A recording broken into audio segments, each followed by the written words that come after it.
The One Time Bro segment is when one or the guest and another one of us tells a little story about some war story. We make a little bit of light of it, a little bit of fun of it, but again, it is serious stuff. It sounded real Italian. It's a little bit of this, a little bit of that, and forget about it. So, Roy, what do you got for your one time, bro? My one time was my last time. That's always a good time. Hopefully. Just Friday. for today. Friday, I want to say Friday, the Friday before Halloween of 2006. I was a bowler, a drunk bowler. Now you're a sober bowler. It's the only way to I'm a bowl. solar, yeah. I used to bowl up in Thomaston, and my Fridays basically, my neighbor, God rest his soul, owned a package store.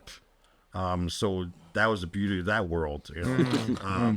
This was different than the crap I would neighbor? go into my, I would go in for my usual Friday liquid lunch. Yeah. And it used to be a couple slices of pizza, and then my drinks. Yeah. At this point, the pizza was out because Yeah, the fuck pizza it. was soaking up alcohol. You don't need whatever. that. Getting in the Just way.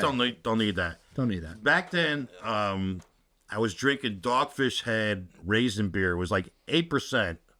Now I would go in there. My hour lunch consisted of I would drink one of those. Then he would throw me a nipper of the 100 proof schnapps. I would drink that. Drink another beer, and when I finished that, he would throw me a 100 proof schnapps. Finish that. Do a third beer.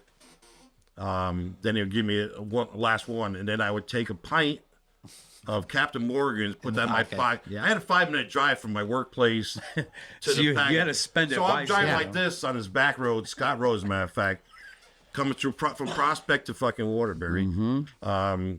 That was how my day started. This is like 1 o'clock in the afternoon. You know, I get back, I operate a forklift, and you know, I was driving around. My boss said, "I don't know what in God's name you did for lunch, but don't ever come back from lunch like that again." So I was a little pissed, but whatever. I worked a couple more hours. I used to leave at 4 o'clock because I had to go home, shit, shower, and shave, and then drive up to Thomaston. So I go back to the package store after 4 o'clock. Go over there. I get a 12-pack of Molson.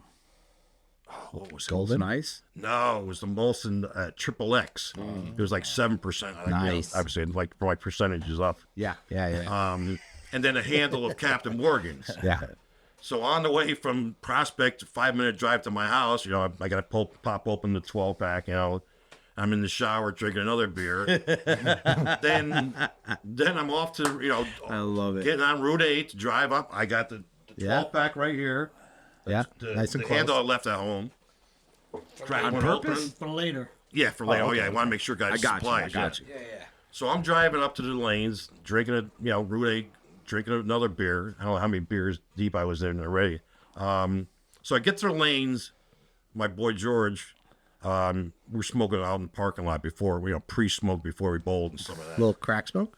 No, just weed. He had the hydro. make it in the He had bowl. he had the hydroponic stuff that was was real. Be checking all the holes Trace. in the bowl.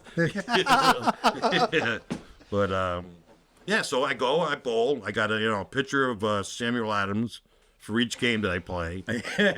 The 3 games, 3 pitchers deep now. After bowling, I went to the little bar there and had a couple of drinks, and then somebody said there's a house party somewhere in Thomaston. So I said, all right, let me, check it out. And I walk in there, guy's got a quart of Grey Goose. I didn't know vodkas. My vodkas were in Jorska, this, that, and everything. Oh, you got to try this Grey Goose or whatever. So I said, whatever, put it in a 10 or 12 ounce zombie glass.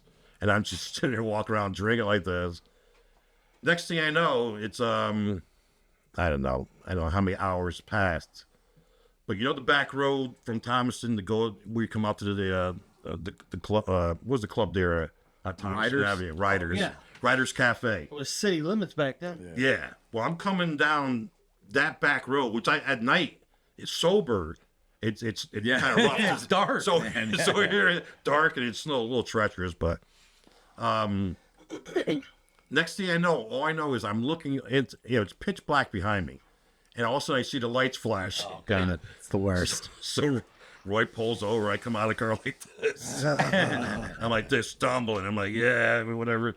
And he just, he said, you know why I pulled you over? I said, no, whatever. He's like, you were on the opposite side of the road. I almost ran into him. Oh God. So yeah, it just, that night I ended up in Thomaston jail. I had my wife bail me out. She had to be at work at like 7:30. On Saturdays, I didn't start work until 9 o'clock. So I'm still buzzing from the night before. I mean, 13, 14 hours of drinking. I would So I remember sitting out in the parking lot, and I had about hour and a half to the doors open. And I just, it was at that moment that, like, you know, I cried out that 4-letter prayer, baby. help, you know, and this was the answer, hope. Yeah. And that's why I had these tattooed by my favorite my ink therapist over here. Yeah. And that was the beauty of it. And where that came from, I don't know. Yeah. It wasn't We until know I where it did came from. Yeah, we right. do. But at that point in time, yeah. I had no idea because I didn't think my brain wasn't big enough to think that entire all by myself. Yeah. So that's when I started believing a little bit more, and then going through doing some, you know, the step work in the inventory, I started seeing a little bit more that spiritual aspect of my recovery. Yeah.